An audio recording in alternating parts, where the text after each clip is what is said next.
കൂട്ടുകാരെ, എല്ലാവരും എന്ത് ചെയ്യുകയാ? നമുക്ക് ഇന്നൊരു കുട്ടി കവിത പഠിച്ചാലോ? വീട് എന്നു പേരുള്ള ഒരു കുഞ്ഞു കവിതയാണ്. കിങ്ങിണിക്കുട്ടിയെ കൊണ്ട് പാടിക്കാം. പാടാലോ? കുഞ്ഞു കവിതയാണല്ലോ.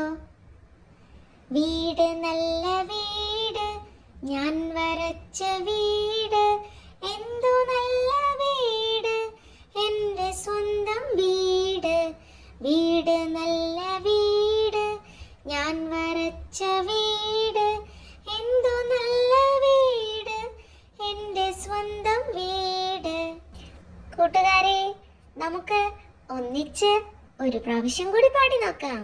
വീട് നല്ല വീട്, ഞാൻ വരച്ച വീട്, എന്തു നല്ല വീട്, എൻ്റെ സ്വന്തം വീട്. വീട് നല്ല വീട്, ഞാൻ വരച്ച വീട്, എന്തു നല്ല വീട്, എൻ്റെ സ്വന്തം വീട്. കൂട്ടുകാരെല്ലാവരും ഈ കുട്ടി കവിത പാടി പഠിക്കണം കേട്ടോ. അപ്പൊ വീണ്ടും മറ്റൊരു കുട്ടി പാട്ടുമായി അടുത്ത ദിവസം കാണാം. Bye bye.